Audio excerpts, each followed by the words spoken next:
Love is often celebrated as the most profound and transformative human emotion.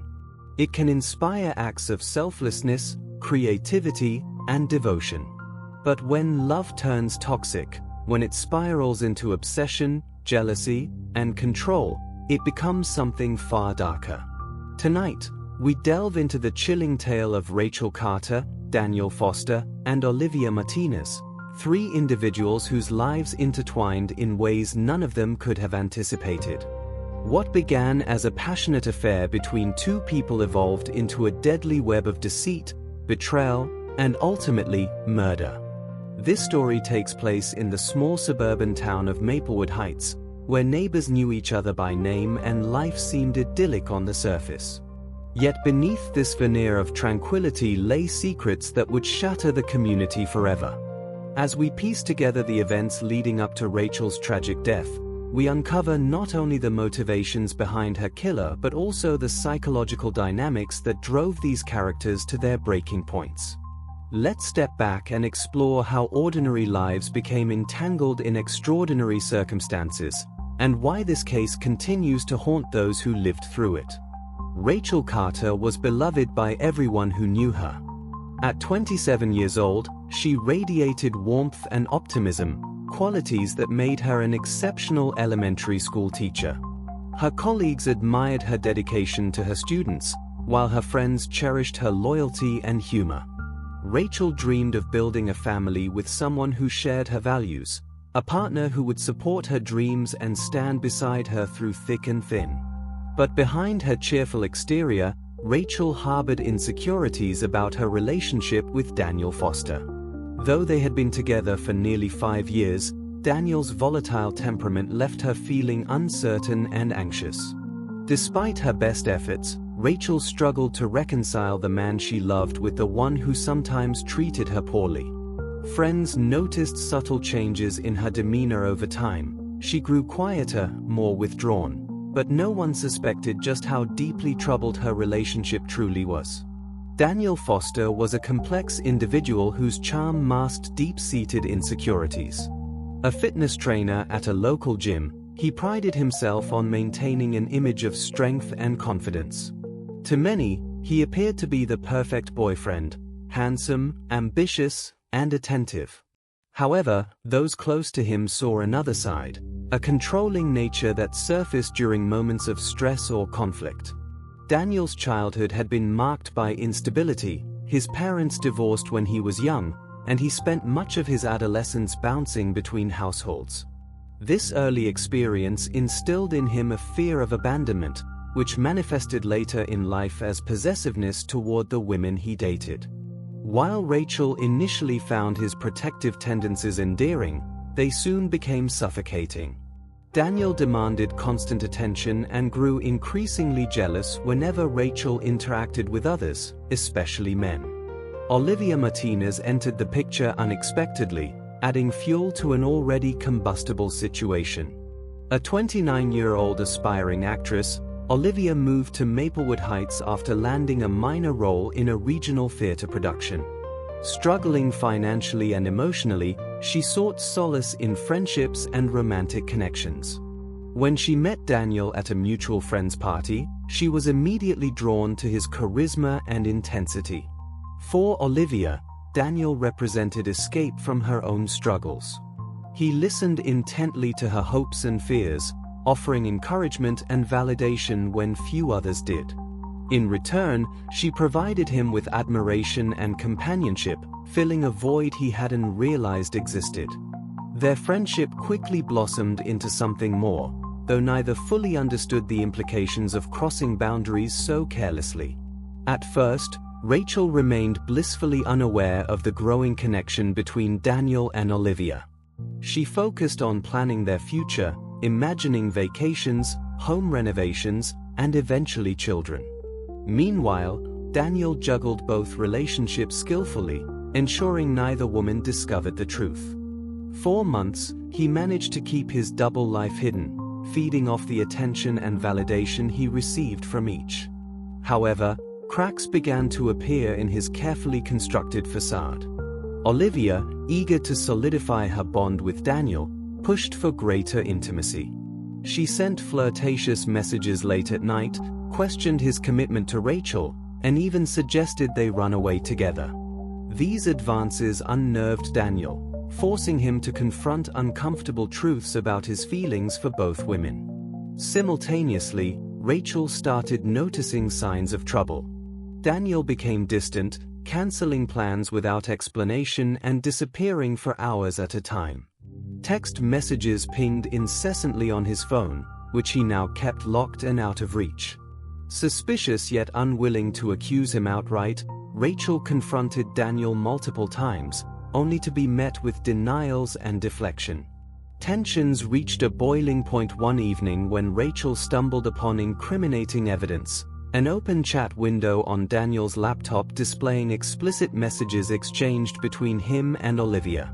Devastated, she demanded answers, but Daniel lashed out, blaming Rachel for being overly suspicious and demanding too much of him.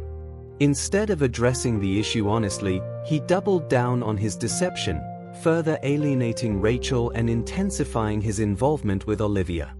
By the summer of 2023, the fragile equilibrium sustaining the triangle shattered completely.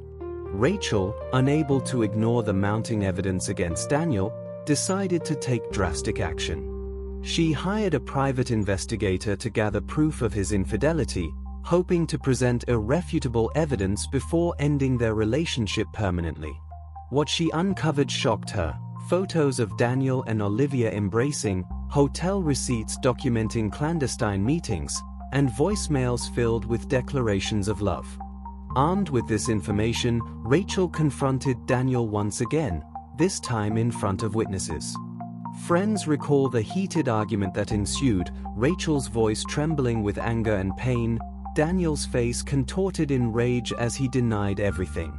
That night, Rachel vowed to expose the truth, threatening to share her findings with Olivia and anyone else involved. Unbeknownst to Rachel, her ultimatum set off a chain reaction within Daniel. Consumed by paranoia and guilt, he feared losing everything: the respect of his peers, his career, and perhaps even his freedom. Desperate to protect himself, he turned to Olivia for advice. Together, they concocted a plan to silence Rachel permanently.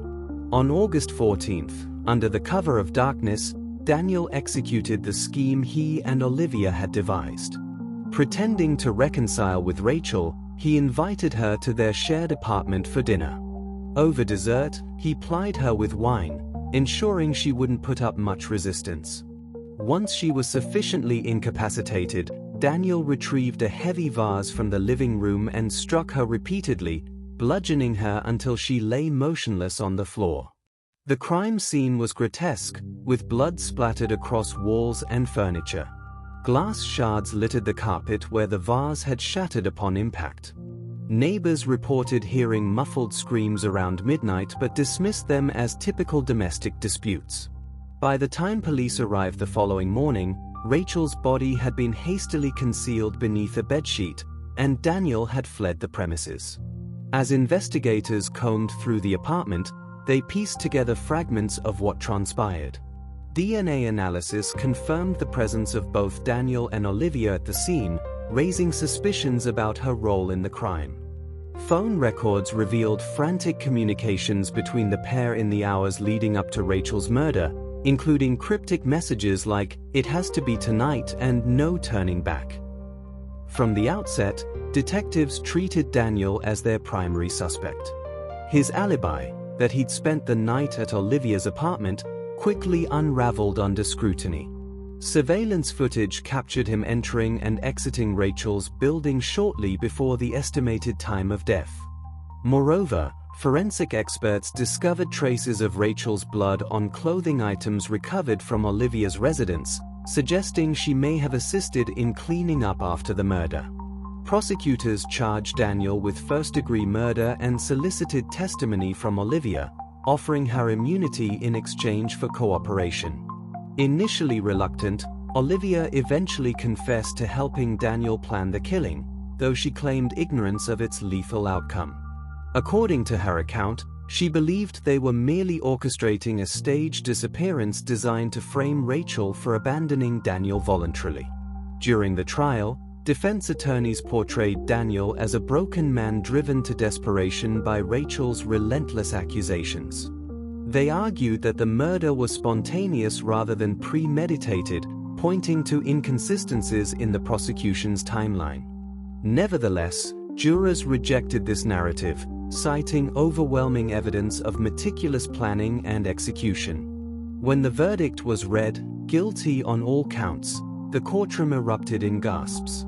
Sentenced to life imprisonment without parole, Daniel showed little emotion, staring blankly ahead as if detached from reality. Olivia, meanwhile, received a reduced sentence of 10 years for accessory to murder, a punishment many victims' advocates deemed insufficient given her complicity in the crime. To understand the motivations behind such extreme behavior, psychologists examined the personalities of all three individuals. Rachel exhibited classic traits of codependency, prioritizing Daniel's needs above her own despite clear warning signs of abuse. Her decision to remain in the relationship stemmed partly from societal pressures to preserve appearances and partly from genuine affection for Daniel, however misguided. Daniel, on the other hand, embodied textbook narcissism. His need for external validation led him to exploit both Rachel and Olivia, using them as pawns in his quest for power and control. Unable to cope with perceived threats to his masculinity, he resorted to violence as a means of reasserting dominance. Finally, Olivia demonstrated characteristics of low self-esteem and poor impulse control.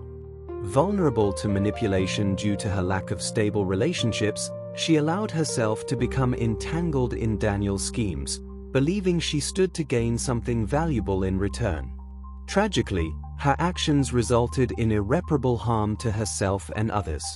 The case of Rachel Carter, Daniel Foster, and Olivia Martinez serves as a cautionary tale about the dangers of unchecked emotions. Love, when distorted by jealousy and obsession, can lead individuals down paths of destruction they might never imagine traversing. For the residents of Maplewood Heights, the shockwaves of this tragedy continue to ripple outward, reminding everyone of the fragility of trust and the importance of recognizing red flags in relationships. Rachel's memory lives on through annual memorials organized by her family and friends, who advocate tirelessly for awareness around domestic violence and healthy communication. Her story challenges us to examine our own behaviors and relationships, urging us to seek help when necessary and prioritize safety above all else. What do you think? Could this tragedy have been prevented? Share your thoughts below, and stay tuned for more gripping true crime stories that explore the darker corners of the human psyche.